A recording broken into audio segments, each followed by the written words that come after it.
Om Namo Vasudevaya. Narayanam Namaskritya Naram Chaiva Narottamam Devim Saraswatim Vyasam Tato Jayamudire Nashtaprayeshu Vadreshu Nityam Bhakta Sevaya Bhagavati Uttam Shloke Bhaktir Bhavati Naishtaki. So continuing with the discussion on Srimad Bhagavatam, Canto 11, today we're starting new chapter. Chapter 9, Detachment from all that is material, text 1 onwards. So again, going with the 24 gurus of that Brahman, this chapter continues with that. Shri Brahman Vacha, Parigraho hi dukkhaya yadyat priyatamam nrinam anantam sukham apnoti tad vidwan yastu kinchana. The saintly Brahman said, everyone considers certain things within the material world to be most dear to him, and because of attachment to such things, one eventually becomes miserable.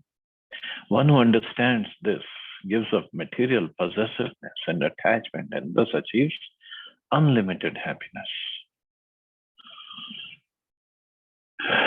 So, but our problem is we get more and more attached to this material world and the things within this material world. We don't understand. We had to give it up. In fact, giving up brings more relief.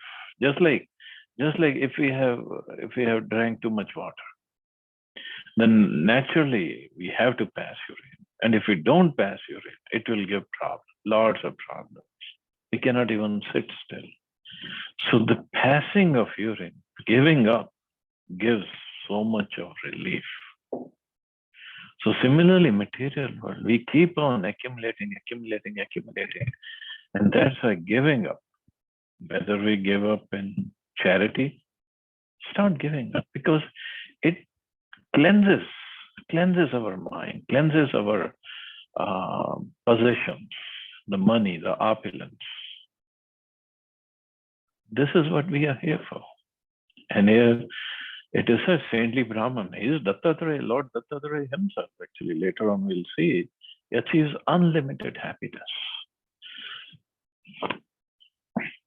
Samesham kururam jagnur balinu anya niramisha tadamesham parityajya sasukham samavindata.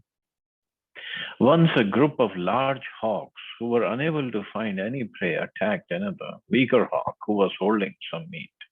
At that time, being in the danger of his life, the hawk gave up his meat and experienced actual happiness.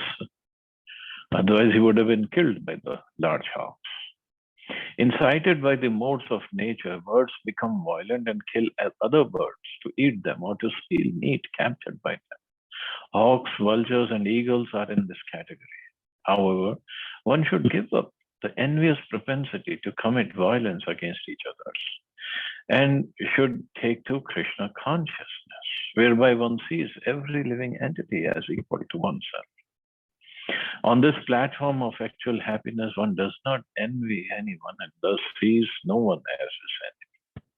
But not everybody is on that level. So we have to, because people will be envious against us and they will do everything in their capacity to harm those who are devotees. So we just have to learn to let it go. Let it go. Let Krishna take care of everything. न मे मानापमानोस्तु न चिंता गेह पुत्रिणः आत्म creed आत्मरतिर विचराम इह बालवत. In family life, the parents are always in anxiety about their home, children, and reputation. But I have nothing to do with these things. The Brahman is saying, I do not worry at all about my family and do not care about honor and dishonor. I enjoy only the life of the soul and I find love on the spiritual platform. Thus I wander the earth like a child, Balavat. Very, very big thing. Child, they don't care for honor or dishonor. They don't care. There's no honor or dishonor for them. Somebody teases them, fine, they're laughing. Somebody plays with them, they're laughing. They don't care. Because they have, we can say their intelligence is not developed to even care for all this. It's not like that they are on the spiritual platform, that's why they don't care. No, their just intelligence is not yet developed. But that's what makes them happy, carefree. And for us to remain carefree or become carefree, to remain happy, to make progress spiritually, because honor and dishonor is for what? It's for this body, which I am not. The whole basis of spiritual life is I'm not this body, I'm a spirit soul. So we have to enjoy on the basis of spirit soul, not on the basis of body. When we are enjoying on the basis of body, then we will be disturbed on the basis of body as well. And this honor, dishonor will keep going. We have to tolerate it. Matra sparshastha konte. Krishna also tells Arjuna, you have to tolerate. Of course, Krishna there was motivating Arjuna to do his duty, his spiritual as well as varnashram duty. But our spiritual duty is to serve Krishna, who cares for honor and dishonor of this body.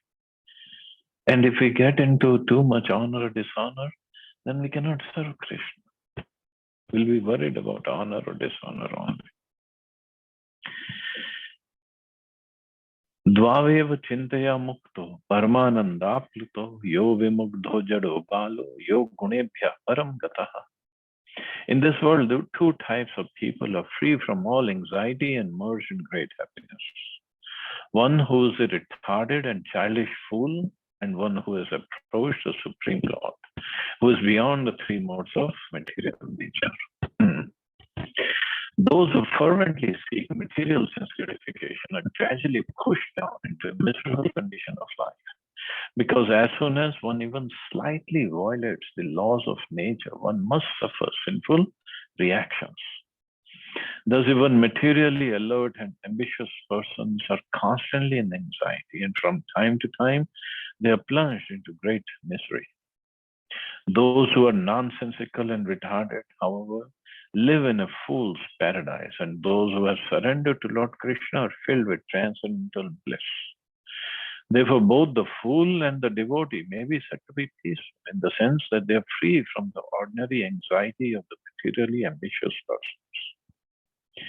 So they are free from ordinary anxiety, but fools, they are in mode of ignorance, and devotees are beyond the mode of material modes of nature. So they're different. However, this does not mean that the devotee and the retarded fool are on the same platform.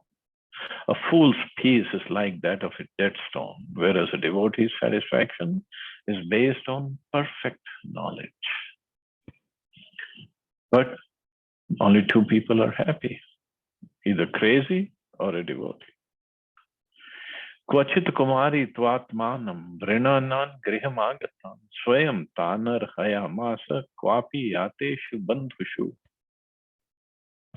Once a marriageable young girl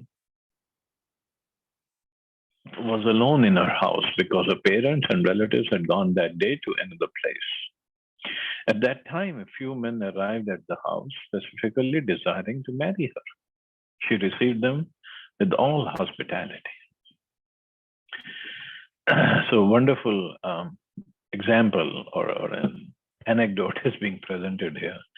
So marriageable young girl was alone at home where her parents and relatives had gone to another place. But some few men or few people arrived because they wanted to, it was a marriage proposal. So she received them with all hospitality. Tesham abhyavaharartham shalina rahasi parthiv avaganantya prakoshthasthash chakru shankha swanam mahat. The girl went to a private place and began to make preparations so that the unexpected male guests could eat. So a private place or must be kitchen. As she was beating the rice, the conch shell bracelets on her arms were colliding and making a loud noise. So she did not just order it from Zomato or whatever, and she did not tell the guests, okay, let's go out to eat. She was preparing everything herself. And if she was beating the rice, means everything was prepared from scratch. स तज्जुगुप्सितं मत्वा महति व्रीडिता ततः बबह जैक कैकशा शंखान द्वो द्वो पाणियोर अशेषयत. The young girl feared that the men would consider her family to be poor because their daughter was busily engaged in the menial task of husking rice. Being very intelligent, the shy girl broke the shell bracelets from her arms, leaving just two on each wrist. So she was wearing more than two bracelets, and it was shell bracelets. So they were making noise. So she just broke so few of them, so there were only two on each wrist left. उभयोर अपि अभूद्वोषो ह्यवघ्नन्ते अश्वसंख्ययो तत्रापि एकं निरभिदत् एकस्मान् अभवत् ध्वनिः. Thereafter, as the young girl continued to husk the rice, the two bracelets on each wrist continued to collide and make noise. Therefore, she took one bracelet off each arm, and with only one left on each wrist, there was no more noise. अन्वशिक्षम्यमं तस्य उपदेशमरिन्दम लोकान् अनुचरन् नेतान् लोकतत्त्वविवित्सया. O subduer of the enemy. So Brahman is telling King Yadu, king of the Yadus. I travel throughout the surface of the earth, learning constantly about the nature of this world. And thus I personally witnessed the lesson of the young girl. The Brahman sage here explains to King Yadu that he is not presenting theoretical knowledge. Rather, by wandering throughout the world, the observant and thoughtful Brahman has personally experienced the lessons learned from all of the above-mentioned gurus. Thus, instead of posing himself to be omniscient like God, he humbly explains that he has faithfully learned these lessons in his travels. वासे बहुनाम कलहो भवेद वार्ता द्वयोरपि एक एव वसेत् तस्मात् कुमार्या एव Kankana. When many people live together in one place, there will undoubtedly be quarreling.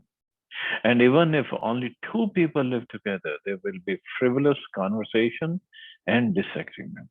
Therefore, to avoid conflict, one should live alone, as we learn from the example of the bracelet of the young girl. So too many bracelets definitely will make noise. And even if two bracelets on one arm, still there will be some noise.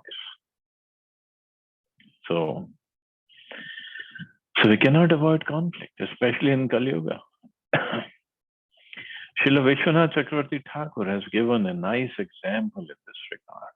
Because the young girl mentioned in this story had no husband, she had to fulfill her duties as a host by removing her bracelet so that each wrist held one bracelet only.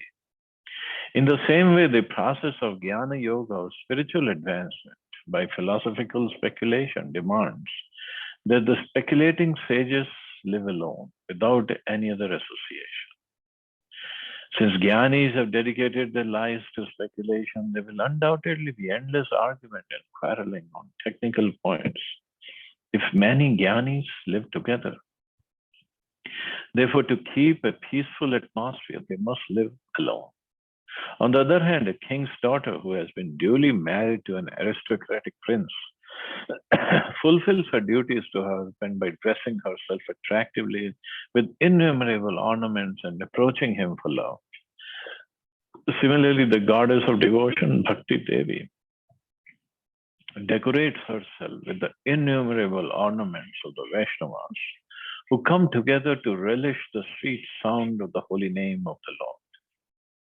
Because pure Vaishnavas do not intimately associate with non-devotees, it may be said that they reside alone. And thus they also fulfill the purpose of this verse.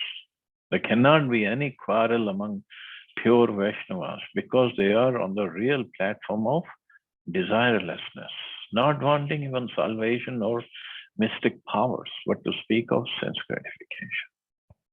Because they're all devotees of Krishna, they may freely associate with one another for glorifying the Lord. But Vishwanath Chakravarti Thakur, there is one point, there cannot be any quarrel among pure Vaishnavas. So if there is still quarrel among us, we have not become pure yet. We have a long way to go. There will be incidents of not quarrel but disagreement. Disagreement definitely will be there. But if it doesn't lead to quarrel, the fighting, unnecessary fighting, disagreement can be there. Different ways of working, different opinions would definitely will be there. But it should not lead to any discord among devotees. Then we have made some progress.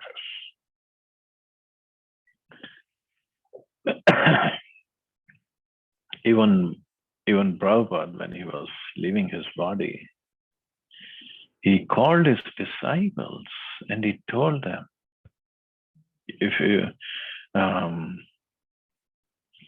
to show me your love, you all should cooperate with each other.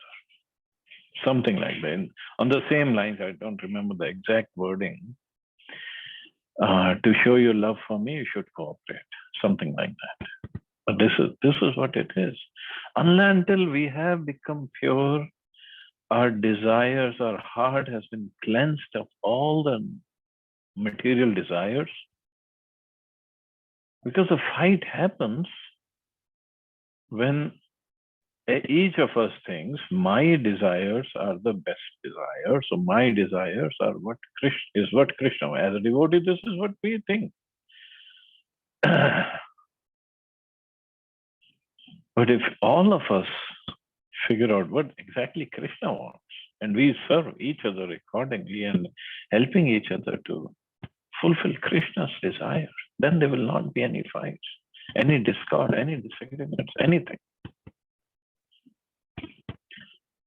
But that's where the problem is. We don't know what Krishna wants. We can only speculate, but we don't know. Because to know that, we have to know the heart of Krishna. To know the heart of Krishna, we have to be pure enough. Right now, I only know what I want. I don't even know what next devotee, next person wants. So that's where discord, quarrel, fighting, and then it leads to so many other things. It all happens. As stated in Srimad Bhagavatam, a pure devotee is attached to the activities of devotional service and who always engages in the service of my lotus feet, never desires to become one with me. Such a devotee who is unflinchingly engaged always glorifies my pastimes and activities. Srila Bhaktisiddhanta Saraswati Thakur has commented on this verse as follows. The young girl in the story kept only one bracelet on each wrist, so there would be no noisy conflict among the bracelets. Similarly, one should give up the association of those who are not devoted to the Supreme Lord. This is the actual lesson to be learned. A real Vaishnava is always pure and faultless in character. However, in those places where non-devotees congregate, there will undoubtedly be envious criticism of the devotional service of the Lord, and those who falsely attempt to analyze reality without the Supreme Personality of Godhead will create much disturbing noise in the name of philosophy. Therefore, one should remain in those places where the Supreme Lord is properly worshipped according to the Vedic standard. If everyone is dedicated to glorifying the personality of God at Krishna, there will not be any impediment in mutual association. However, in a place where people have many different purposes besides the pleasure of the Supreme Lord, social dealings will certainly be disrupted. So this should be our main goal, to glorify the personality of God at Krishna, to serve Krishna, and to serve Krishna's devotees. Otherwise, definitely there will be problems. One should therefore avoid the association of those who are inimical to devotion service. Otherwise, one will be frustrated in achieving the spiritual purpose of life. One who always keeps himself in the company of the devotees of the Lord is actually living alone. If one lives in a community where the only consideration is the pleasure of the Lord, then one can avoid the contradictory situations caused by many persons competing to satisfy their own material desires. And this is the reason Prabhupada established this society, so we can live together in harmony in a spiritual atmosphere and make progress together.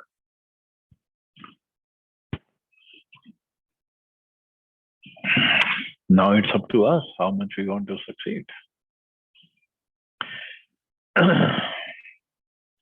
मन एकत्र संयुञ्जयाज जित श्वासो जितासना वैराग्य अभ्यास योगेन ध्रियमाणम अतंद्रितः. Having perfected the yoga sitting postures and conquered the breathing process, one should make the mind steady by detachment and the regulated practice of yoga. Thus, one should carefully fix the mind on the single goal of yoga practice. So, with the vairagya should also come determination, practice. One should develop vairagya or detachment by observing that all material things are doomed. Thus, one should take to the regulated practice of yoga, which in this age means the process of chanting the Hare Krishna mantra. According to Srila Vishwanath Chakravarti Thakur, the Avadhuta Brahman is recommending Bhakti Mishra Ashtanga Yoga, or the Eightfold Mystic Yoga process performed as an offering to the Supreme Personality of Godhead. The desire to enjoy the material world is so strong that the mind wanders here and there uncontrollably. Therefore, it is stated, Dhriyamana, the mind must be fixed in the goal of life, the Supreme Personality of Godhead. In the perfect stage of mental concentration called Samadhi, there is no longer any distinction between internal and external vision, since one can see the absolute truth everywhere.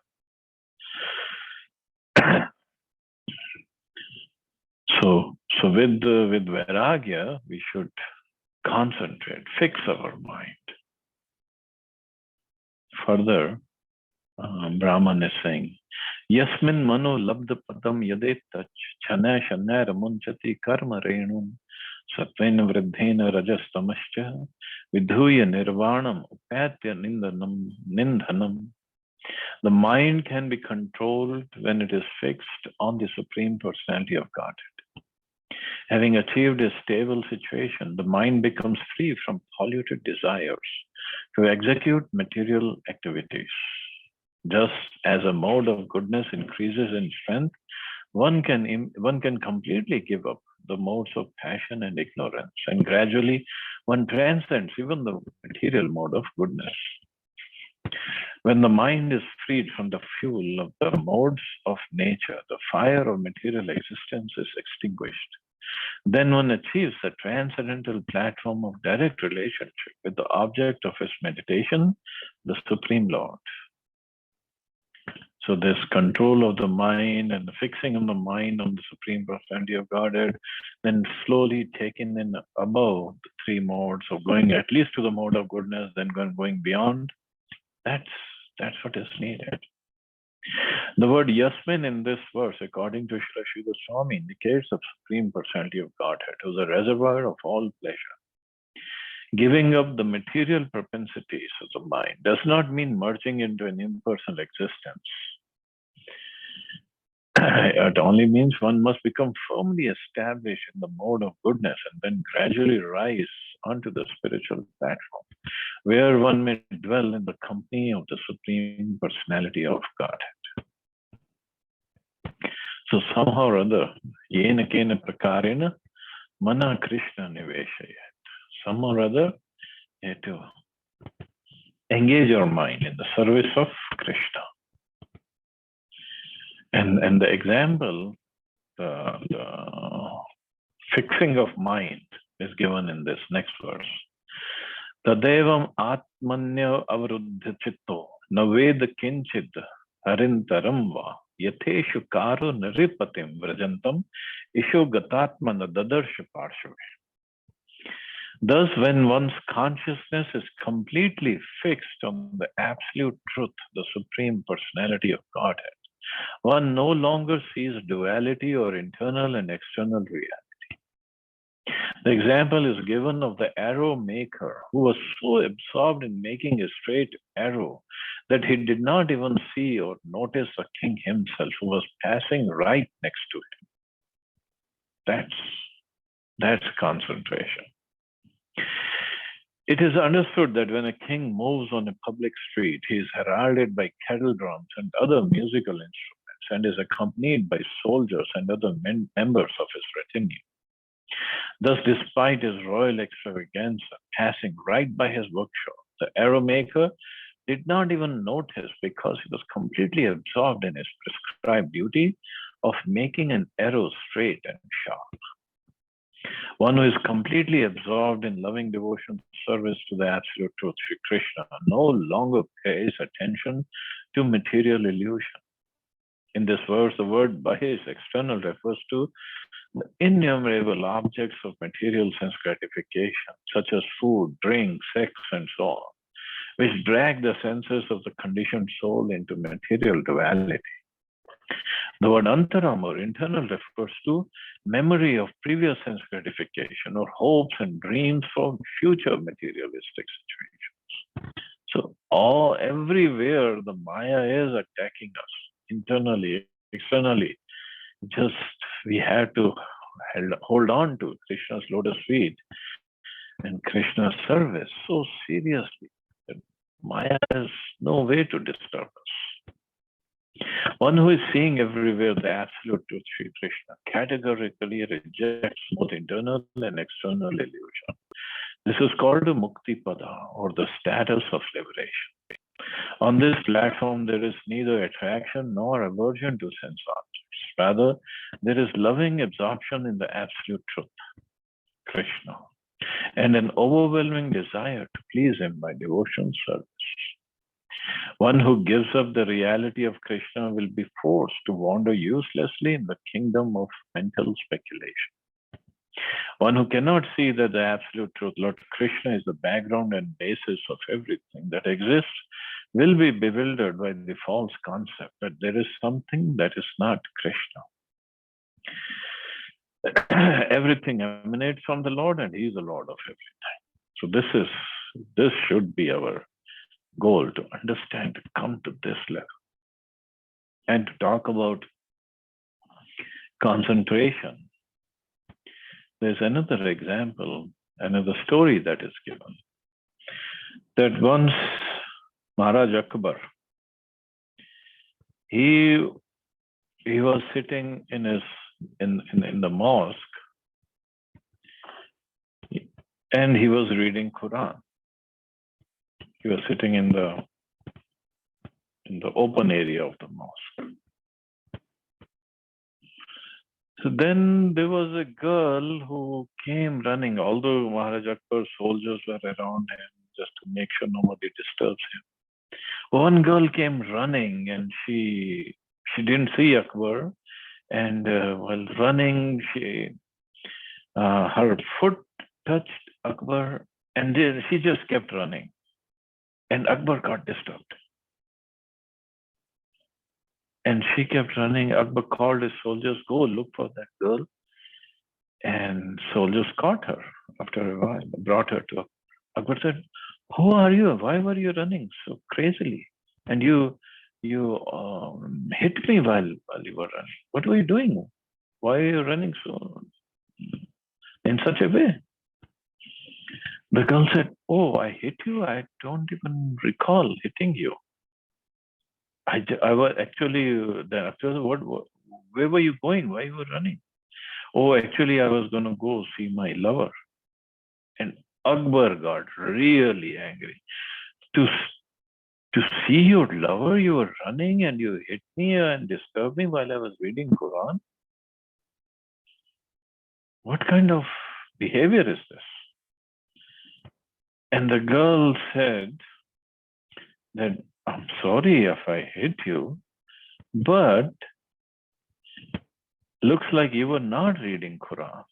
You were not absorbed in reading Quran. See, I was so absorbed in meeting my lover that I don't even remember hitting you.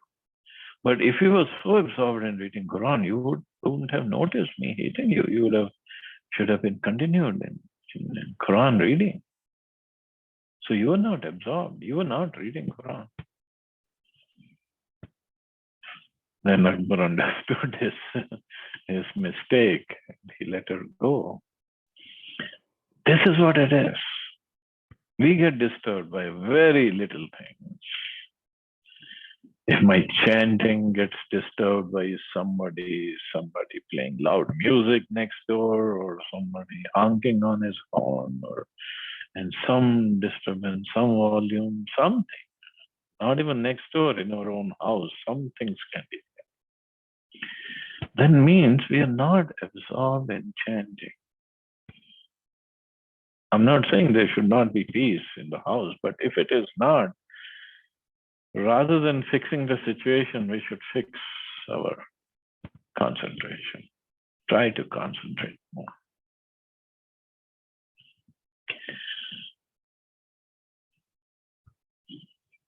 Haridas Thakur, he would sit in a cave and he would chant 300,000 names, means 192 rounds every day.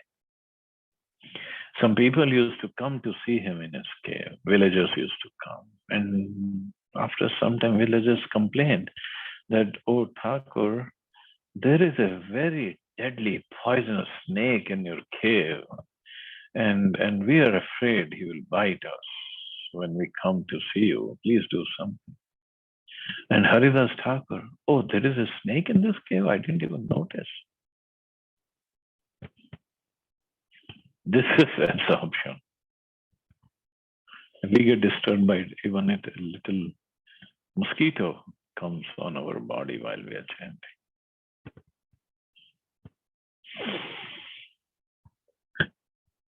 Ekacharya niketa syad apramatto guhashaya alakshmana acharya munereko alpabhashana. A saintly person should remain alone and constantly travel without any fixed residence. Being alert, he should remain secluded and should act in such a way that he is not recognized or noticed by others. Moving without companions, he should not speak more than required. The previous narration concerning the shell bracelets of the young girl demonstrates that even saintly persons engaged in ordinary yoga processes should remain alone to avoid conflict or disturbance. In other words, persons engaged in ordinary yoga processes should not even associate with each other. This verse indirectly refers to the serpent who, fearing attack from human beings, keeps himself secluded. From this example, we learn that a saintly person should not associate with ordinary materialistic people. He should also avoid having a fixed residence and should wander unnoticed by others. Our engagement in material existence is the cause of our unhappiness. Such engagement destroys the real purpose of our life, Krishna consciousness. Somehow or other, one must give up the deep-rooted attachment to material society, friendship, and love. One must practice detachment, and by surrender to the principles of Krishna consciousness, one's auspicious life will begin. Of course, as grahasthas, we have to take care of our families and take care of our relatives, society, whatever other duties we have. But internal, some detachment, it will definitely happen once we make more progress, but we also have to develop it at the same time. Outwardly, we have to do our duties. We have to do. That's it. But the detachment will also happen. Then slowly, all these talks with the relatives, friends, it will not make any sense to us. It will like, what are they talking about? But we still remain in the company of those. But slowly, they themselves will give up our company. Because they will say, this guy is very boring. What's the point in talking to him? One must practice detachment, and by surrender to the principles of Krishna consciousness, one's auspicious life will begin. By organizing one's life according to the Varnashram system, one can take the first step in self-realization. In other words, one should accept an honest occupation and regulate his sex life, either by giving it up entirely as a brahmachari or sannyasi, or by living as a married householder. Without regulating one's occupation and personal life, there will be chaos, and it will be very difficult to make spiritual advancement. The attachments to material society, friendship, and love are based on a long previous experience in the material world. They are great obstacles in the path of transcendental understanding, and if one maintains them, spiritual progress will be most difficult. Chaitanya Mahaprabhu taught by his example and precept what a devotee should and should not do, and obedience to such principles brings one to the path of supreme perfection. So slowly, this detachment will happen. But again, one has to perform his duties, his responsibilities. One should. Doesn't mean that if we give up everything, run away from our family or house, and we think we are making some progress. No. The mind plays wonderful games. So by practicing Krishna consciousness, by engaging mind in the service of Krishna, definitely detachment will happen. But if we run away from, immaturely, if we run away from our responsibilities, then the mind is not detached yet. So it will create havoc in our life. So whatever it is, let Krishna decide what is going to happen in our life. Some people take sannyas very soon. Some people remain grihastha, but both can make progress. There is no such thing that we, as a grihasthas, we cannot make progress. Running away is definitely not progress. So got to be very careful. Griha rambo hi dukhaya vifalascha dhruvatmana sarpa parakritam deshma pravishya sukhamedate. When a person living in a temporary material body tries to construct a happy home, the result is fruitless and miserable. The snake, however, enters a home that has been built by others and prospers happily. So this is what he learned from a snake. Other time he had example quoted Ajagar. Ajagar vritti means Ajagar stays in one place, python, and then he eats whatever comes in his way. He doesn't work hard to find food. But here snake or a serpent, regular serpent, he enters a home that has been built by others, especially rats or mouse, and he eats a rat and he lives in that hole. The snake does not have the proclivity to build his own home, but rather lives in a suitable place constructed by other creatures. Thus, he does not entangle himself in the labor of home building. Srila Bhakti Siddhanta Saraswati Thakur points out that although materialistic persons take unlimited pains to invent and mass produce electricity, automobiles, airplanes, etc., ultimately these things are meant for the convenience of the Vaishnavas who are preaching Krishna consciousness. The karmis will always go to such trouble, and the devotees will always offer such laborious productions to the Supreme Personality of Godhead by engaging them in his loving service.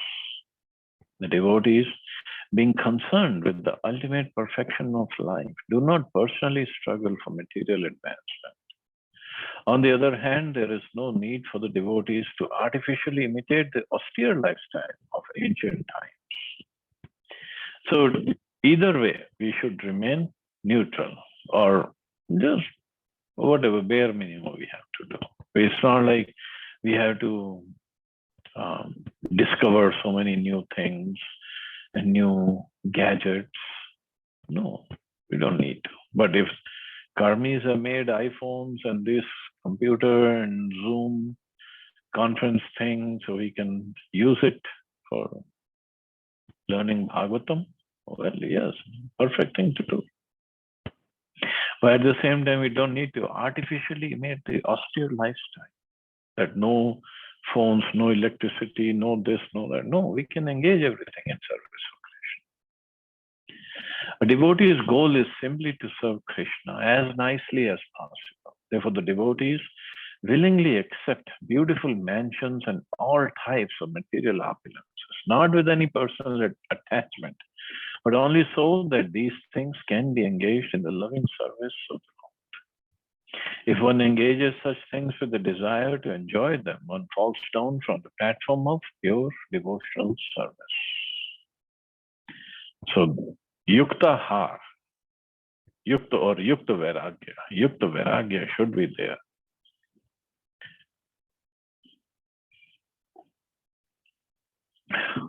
But it should be vairagya also, yukta. Yukta means engaging everything material in the service of Krishna, but at the same time being detached, not getting attached.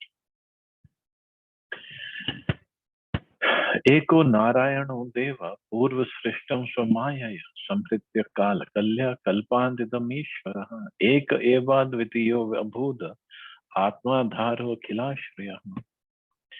The Lord of the universe, Narayan, is a worshipable God of all living entities. Without extraneous assistance, the Lord creates this universe by his own potency, and at the time of annihilation, the Lord destroys the universe through his personal expansion of time and withdraws all of the cosmos, including all the conditioned living entities, within himself. Thus, his unlimited self is the shelter and reservoir of all potencies. The subtle Pradhan, the basis of all cosmic manifestation, is conserved within the Lord, and in this way, not different from him. In the aftermath of annihilation, the Lord stands alone. So this is something new that Brahman is coming up with, new theme. So let's see. As will be explained in the verse 21 of this chapter, the Lord's independent creation and annihilation of the universe can be compared to the spiders creating and withdrawing his web. The word ek or one alone is mentioned twice in this verse to emphasize that there is only one supreme personality of Godhead, and that all universal affairs as well as spiritual pastimes are conducted by his potency alone. According to Srila Vishwanath Chakravarti Thakur, this verse refers to Karana Vashai Vishnu or Mahavishnu, lying in the causal ocean. So the whole creation goes in him at the time of dissolution. According to Brahma Samhita, these they are innumerable universes, innumerable worlds rest within the Brahma Jyoti or spiritual effulgence, also emanating from the Lord's body. Thus, Krishna is Ishvara, the supreme controller. So he is the Lord Mahavishnu is a plenary expansion of Krishna.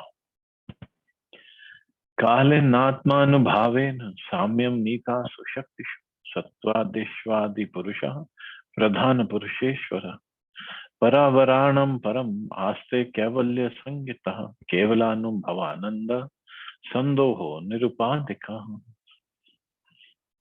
When the Supreme Personality of Godhead displays his own potency in the form of time and guides his material potencies, such as the mode of goodness, into a neutral condition of equilibrium, he remains as a supreme controller of that neutral state called Pradhan, as well as of the living entities. He is also the supreme worshipable object for all beings, including liberated souls, demigods, and ordinary conditioned souls. The Lord is eternally free from any material designation, and he constitutes the totality of spiritual bliss, which one experiences by seeing the Lord's spiritual form. The Lord thus exhibits the fullest meaning of the word liberation. So, little technical, but let's see what the purport says. One who fixes his mind in the absolute truth, the personality of Godhead, gets immediate relief from the waves of material anxiety, because the Lord's transcendental form is completely free of any material contamination or designation. Less intelligent persons accept the illogical doctrine that the Lord is transformed into his creation and maintains no separate individual existence. No, but the Lord is away, separate from this creation. In the opinion of Srimad Bhagavatam, the personality of Godhead is not impersonal, but is instead full of all transcendental qualities. The three modes of material nature constitute his inferior energy, and the omnipotent time factor upon which the modes rest is the personal expansion of the Lord. Thus the Lord creates, maintains, and annihilates the material manifestation, and yet remains completely apart from it, or aloof from it. So we get entangled because we want to enjoy Lord's creation. And that's where the problem starts. When one gains practical experience that the gross and subtle material bodies are simply coverings of the eternal soul, one gives up the foolishness of material attachment and becomes attached to the Supreme Personality of Godhead. He realizes that his constitutional position is neither to enjoy matter nor merge into the Lord's existence. His real nature is that he is servant of God. Service rendered to the Lord is eternal, full of bliss and knowledge. And that's how we can, one merges into the ocean of bliss by seeing the transcendental personal form of the Lord. Kevalatmanubhavena somayam trigunatnikam sancho bhayan sirjati yado taya sutra marindama. O subduer of the enemies, at the time of creation, the personality of Godhead expands his own transcendental potency in the form of time, and agitating his material energy, Maya, composed of the three modes of material nature, he creates Mahatattva. So we have studied this Mahatattva and Pradhan and how the creation comes into manifestation and into being in the third canto. If one tries to renounce the illusory creation of the Lord by taking shelter of impersonal Vedanta philosophy, thus artificially equating the infinite consciousness of the Lord and the infinitesimal consciousness of us conditioned souls, one's analysis will fall far short of reality. So the only analysis, or only conclusion is we are servants of Krishna. Tama hustri gun vyaktim srajantim vishvato mukham yasmin protamidam vishwan yena samsarate puma. According to great sages, that which is based on the three modes of material nature and which manifests a variegated universe is called the Sutra or Mahatattva. Indeed, this universe is resting within that Mahatattva, and due to its potency, the living entity undergoes material existence. So living entity undergoes material existence. We always have spiritual existence. Conditioned soul foolishly tries to become the lord of this inferior creation and becomes separated from his real friend, the Supreme Lord. In this state, his only business is material sense gratification, and his real knowledge is lost. And that's where we get into material existence, material bodies, and then go into the cycle of birth, old age, disease, death, again, birth, old age, disease, death, karma, karmic reactions, and so on and so forth. So difficult to get out of it because this illusion is so strong.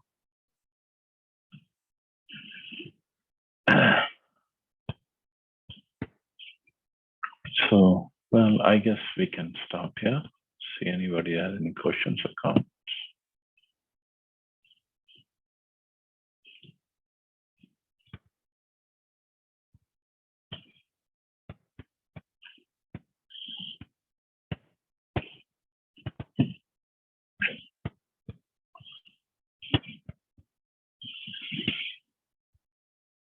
Okay, you all have a safe and wonderful day. Hare Krishna. Jai Srila Prabhupada.